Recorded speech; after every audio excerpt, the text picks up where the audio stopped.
Audio Jungle.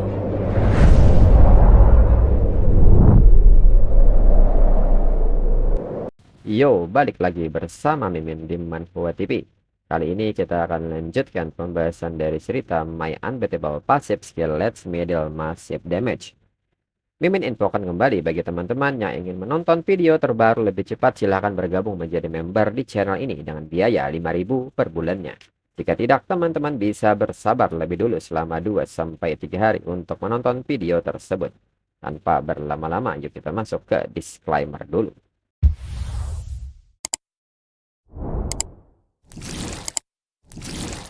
Disclaimer, silahkan abaikan hal ini jika kalian sudah mengerti. Ini peringatan mengenai konten di channel ini.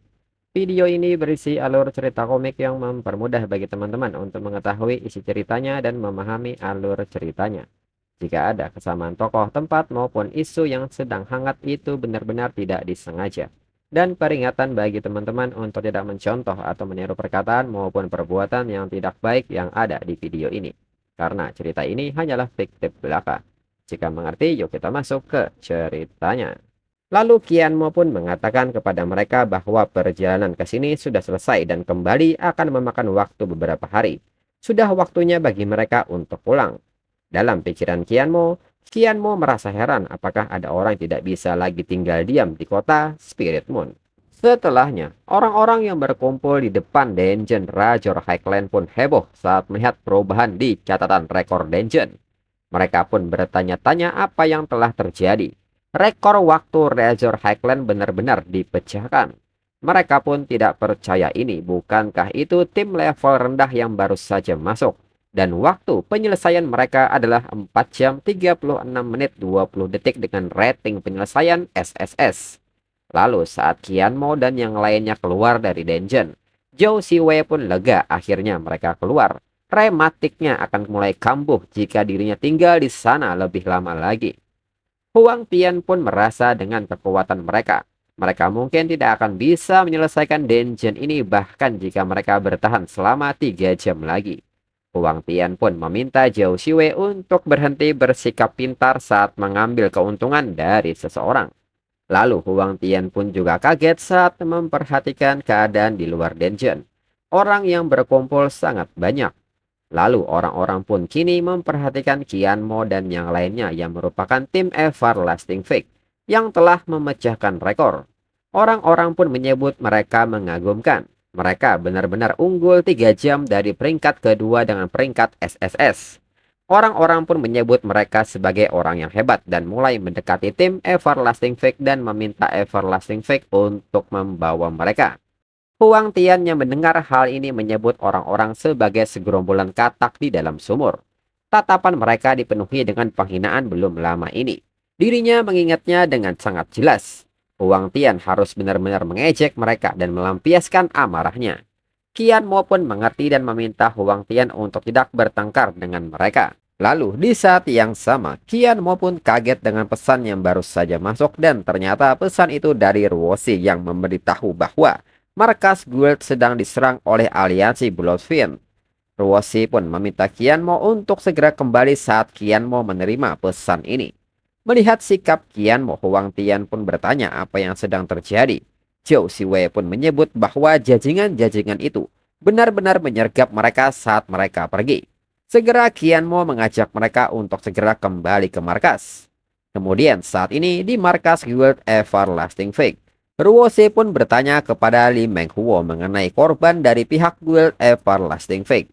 Li Menghuo pun menyebut bahwa banyak sekali saudara mereka yang terluka. Tapi dengan adanya Qin Yongchang dan pohon dunia di sini itu bukan masalah besar. Li Menghuo juga mengingatkan Ruoshi yang belum beristirahat selama seharian. Ruoshi harus mengambil kesempatan ini untuk beristirahat.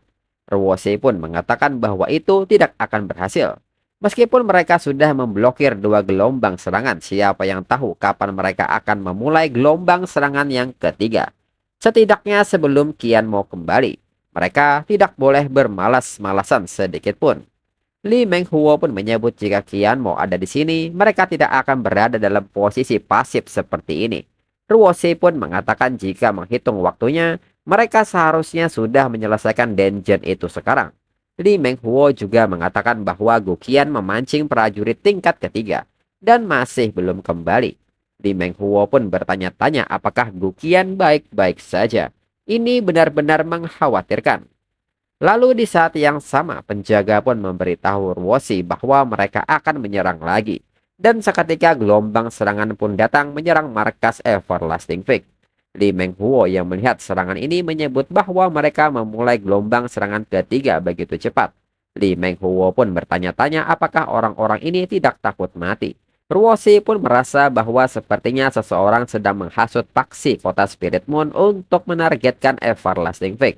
Orang-orang itu mencoba untuk membasmi Everlasting Fig, namun tidak peduli apapun alasannya, karena mereka yang memulainya tidak ada perlu ditakutkan lagi.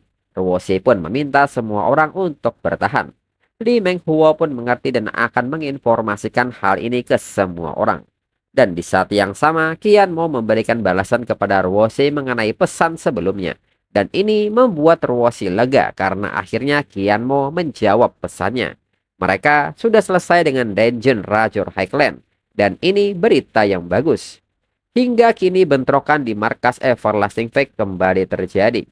Di samping itu, anggota Guild Flame Dragon pun mengatakan kepada Zhao Yan bahwa mereka telah memanggil semua orang yang tersedia dari Guild Aliansi. Dirinya tidak menyangka guild kecil level 2 akan sangat sulit untuk dihadapi. Zhao Yan pun mengatakan semakin sulit Everlasting Fig untuk dihadapi, semakin baik bagi mereka. Yang terbaik adalah jika Wang Xingye dan mereka berdua menderita kerugian.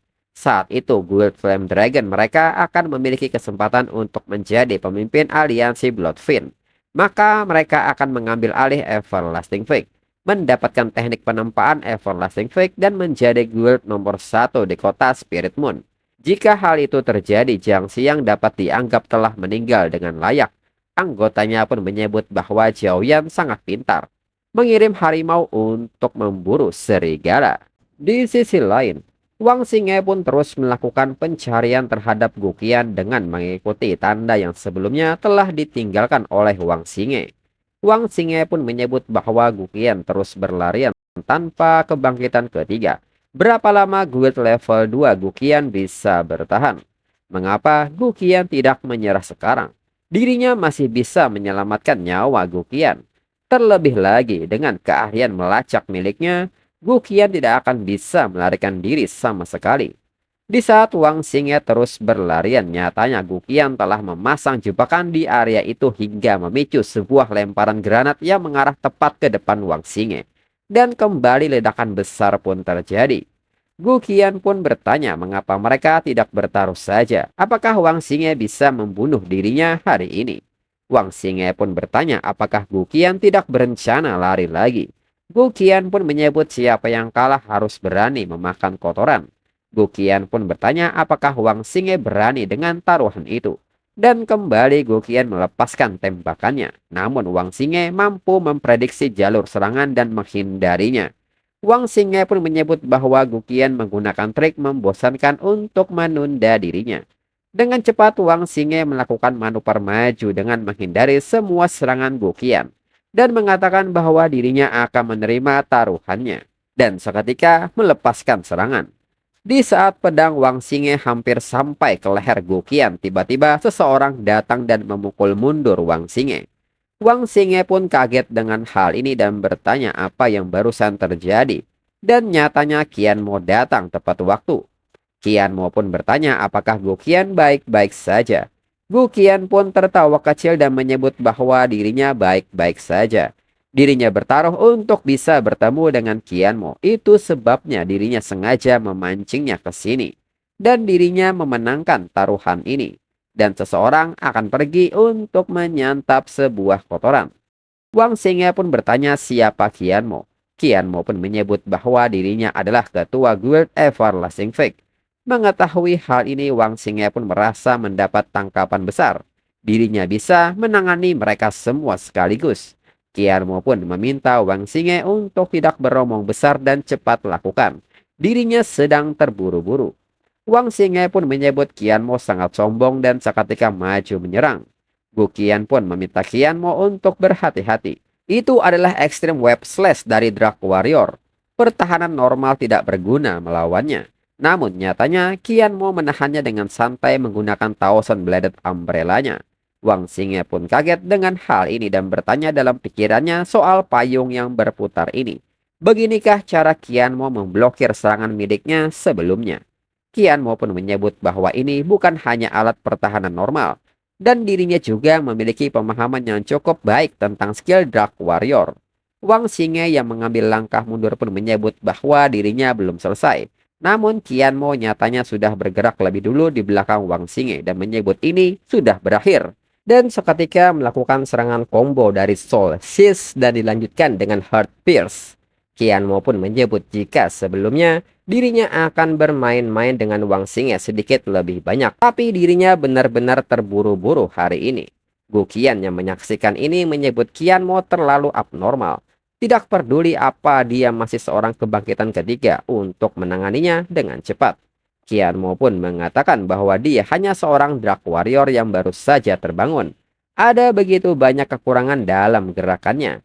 Qianmo pun seketika bertanya apakah Wang Xingye salah satu dari mereka yang menyerang Guild Everlasting Fake. Gu Qian pun membenarkan hal itu, tapi masih ada yang menyerang markas mereka. Lalu Gu Qian pun bertanya di manakah Huang Tian dan yang lainnya. Qianmo pun mengatakan saat dirinya dengar guild mereka sedang diserang, dirinya langsung bergegas. Huang Tian dan yang lainnya tidak secepat dirinya, jadi kemungkinan mereka tertinggal. Qianmo pun juga mengatakan bahwa Gu Qian terluka. Qianmo pun meminta Gu Qian untuk menunggu di sini sampai Huang Tian dan yang lainnya membantu. Dirinya akan kembali lebih dulu untuk membantu guild dan seketika Qianmo pergi. Gu Qian pun menyebut bahwa Qianmo terlalu abnormal. Kemudian saat ini di markas Everlasting Fake, Ruose pun masih bertahan melawan gelombang serangan ini dan menjatuhkan siapapun yang berani masuk ke dalam markas Everlasting Fake. Lalu Li Menghuo yang menemani Ruose pun mengatakan bahwa musuh terlalu banyak. Dirinya khawatir mereka tidak akan mampu mempertahankan gerbang ini. Ruose pun meminta Li Menghuo untuk menunggu sebentar lagi. Qianmo akan segera kembali. Namun di saat itu terdengar sebuah ledakan besar dan ini mengagetkan Ruose dan Li Menghuo. Mereka pun bertanya apa yang sedang terjadi dan nyatanya saat ini gerbang dari markas Everlasting Fake telah hancur. Seseorang nyatanya telah menggunakan sebuah peluncur roket untuk menghancurkannya. Dan kini gelombang serangan pun akan masuk dari pintu depan. Ruose pun meminta Li Menghuo untuk terus mempertahankan tempat ini. Dirinya akan turun dan menahan mereka. Namun Li Menghuo pun seketika mencoba menghentikan Ruose karena itu terlalu berbahaya. Ruose pun menekankan tidak peduli apapun, dirinya tidak bisa hanya berdiri dan menonton saat musuh menyerbu markas guild mereka. Namun di saat itu tiba-tiba dari pihak musuh menjadi bingung dan bertanya-tanya apa yang sedang terjadi. Seseorang saat ini masuk dan membunuh dari arah belakang. Dan tak perlu waktu lama barisan musuh pun seketika mulai hancur dan ternyata Qianmo datang tepat waktu untuk membersihkan musuh yang mencoba masuk melalui pintu depan. Anggota Everlasting Fake pun menyebut bahwa ketua guild telah kembali. Dengan ini mereka terselamatkan. Li Menghuo yang melihat hal ini memberitahu Ruose bahwa Qianmo telah kembali. Ruose pun menyebut ini hal yang bagus dan segera Ruose mengajak Li Menghuo untuk turun dan membantu. Lalu Qianmo pun meminta mereka untuk segera meninggalkan tempat ini jika mereka tidak ingin mati. Namun peringatan Qianmo tidak dihiraukan. Dan mereka menyebut Qianmo hanya sendiri, jadi tidak ada yang perlu ditakutkan. Lagi pula dia hanya seseorang dengan kebangkitan kedua. Qianmo pun menghela napasnya. Dirinya sudah memberi mereka kesempatan dan seketika Qianmo mengganti senjatanya ke bentuk tongkat dan mengcasting sebuah sihir. Dan seketika melepaskan skill Ice Blast. Skill area ini pun menyebar ke depan dan perlahan membekukan mereka. Hingga semua orang tidak bisa bergerak karena membeku. Lalu saat Li Menghuo dan Ruose turun, Li Menghuo yang melihat hal ini merasa bahwa sepertinya Qianmo tidak memerlukan bantuan mereka. Lalu, Qianmo yang melihat ke arah mereka pun bertanya apakah mereka baik-baik saja. Ruose pun hanya diam dengan raut muka menahan tangisnya. Melihat hal ini, Qianmo pun bertanya apakah Ruose terluka di suatu tempat. Ruose pun seketika berlari memeluk Qianmo dan mengatakan bahwa dirinya tidak terluka. Dirinya hanya lega melihat Qianmo telah kembali. Qianmo pun mengerti semuanya baik-baik saja sekarang. Qianmo pun meminta Ruoshi untuk tidak khawatir. Hal seperti itu tidak akan pernah terjadi lagi. Lalu Li Menghuo pun bertanya kepada Qianmo mengenai orang-orang ini akan diapakan. Qianmo menyebut karena mereka berani menyerang Guild Everlasting Peak, mereka harus membayar harganya. Tinggalkan beberapa dari mereka untuk diinterogasi, sedangkan sisanya dibunuh. Di samping itu, anggota Guild Flame Dragon pun bertanya kepada Zhao Yan, haruskah mereka membantunya. Zhao Yan pun balik bertanya apa yang sedang anggotanya bicarakan. Bukankah ini berjalan sesuai rencana mereka? Sepertinya Wang Xingye sudah terbunuh oleh Gu Qian yang bekerja sama. Guild lain juga menderita kerugian besar. Hanya Guild Flame Dragon yang masih bisa mempertahankan kekuatan mereka. Aliansi Bloodfiend sudah ada di sakunya. Guild Everlasting Fake memenangkan pertempuran ini dan dirinya juga memperoleh kendali atas aliansi Bloodfiend. Mereka masing-masing mendapatkan apa yang mereka inginkan. Lagi pula yang dilakukannya hanyalah mengalahkan Wang Xingye. Zhao Yan yakin dirinya mungkin tidak lebih lemah dari Wang Xingye. Jadi apa yang perlu ditakutkan? Dan mereka pun pergi meninggalkan tempat itu. Lalu di markas Guild Everlasting Fake, para tawanan pun merengek meminta ampun karena mereka juga terperdaya oleh yang lain. Seseorang dari tawanan membenarkan hal itu. Ini semua salah Zhao Yan. Dialah yang menghasut ketua guild mereka. Qianmo pun seketika bertanya siapa Zhao Yan ini. Tawanan menyebut bahwa Zhao Yan adalah ketua guild dari Flame Dragon. Everlasting Fake telah menyinggung Flame Dragon sebelumnya. Zhao Yan iri dengan teknik penempaan guild Everlasting Fake. Itulah mengapa Zhao Yan memicu perang ini. Qianmo pun bingung, dirinya tidak ingat menyinggung perasaan Zhao Yan. Huang Tian menyebut bahwa ini mungkin ada hubungannya dengan orang yang membuat onar di penilaian mereka beberapa hari yang lalu. Untuk orang jahat yang seperti itu, walaupun mereka tidak menyinggung perasaan Zhao Yan pasti akan mencari alasan untuk memprovokasi Guild Everlasting Peak. Huang Tian pun sangat kesal dengan hal ini. Insiden sebesar itu dan dirinya bahkan tidak ada di sekitar. Mereka tidak bisa membiarkan masalah ini begitu saja. Qianmo pun membenarkan hal itu. Karena menyerang Guild Everlasting Peak, mereka harus menanggung akibatnya. Lalu Qianmo pun bertanya kepada Qin Yongchang mengenai masalah ini karena Qin Yongchang akrab dengan paksi-paksi kota Spirit Moon. Qin Yongchang pun menyebut bahwa aliansi Bloodfiend adalah aliansi serikat terbesar di Spirit Moon. Mereka terhubung dengan parlemen kota Spirit Moon. Jika Everlasting Peak benar-benar bertarung dengan aliansi Bloodfiend, Everlasting Peak mungkin akan membuat parlemen khawatir. Everlasting Peak mungkin tidak salah kali ini, tapi ketua aliansi Bloodfiend Wang Xingye juga sudah mati. Qianmo kembali bertanya apakah Qin Yongchang mencoba mengatakan bahwa dirinya harus melupakan masalah ini. Qin Yongchang pun mengatakan bahwa itu bukan maksud dirinya. Itu hanya sangat rumit karena koneksinya. Dirinya belum memikirkan cara yang baik untuk mengatasinya. Qianmo pun mengatakan jika bukan karena Gu Qian yang ada di sekitar waktu ini, dan kristal asal monumen mereka telah dihapus, itu akan menjadi akhir bagi Everlasting Peak. Dan Gu Qian juga hampir kehilangan nyawanya. Gu Qian pun meminta Qianmo untuk tidak membuat dirinya terdengar begitu menjadikan dirinya tidak mati. Huang Tian pun tidak menyangka Gu Qian sembuh begitu cepat. Gu Qian menyebut dengan pohon dunia di sini, dirinya bisa kembali bahkan setelah melewati gerbang neraka. Belum lagi luka-luka yang ringan. Lihatlah betapa bersemangat dan lincahnya dirinya. Dan mereka juga telah membayar harganya. Gu Qian pun mengajak mereka untuk mengakhiri masalah ini di sini. Qianmo pun menyebut bahwa Gu Qian bisa melupakannya tapi tidak dengan dirinya.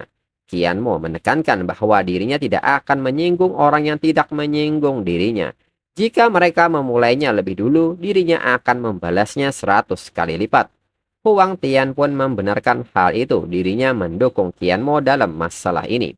Dengan ini, Huang Tian mengajak mereka untuk melawan dan menyingkirkan asal monumen Guild Flame Dragon. Gu Qian pun kembali mengatakan bahwa aliansi Bloodfiend memiliki hubungan dengan banyak asosiasi. Parlemen tidak akan tinggal diam. Meskipun Qianmo sangat kuat, pengaruh dan hubungan adalah yang terpenting di dunia nyata. Qianmo pun memikirkan soal pengaruh dan hubungan ini. Qianmo pun menegaskan tidak peduli apapun dirinya akan membunuh dalang itu dan menyingkirkan masalah di masa depan. Ini adalah batas akhir dirinya.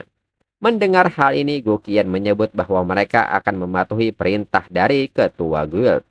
Lalu beberapa hari kemudian, Guild Everlasting Fake kini melakukan persiapan dan melakukan penyerangan dan menghancurkan monumen asal guild dari bawahan aliansi Bloodfiend.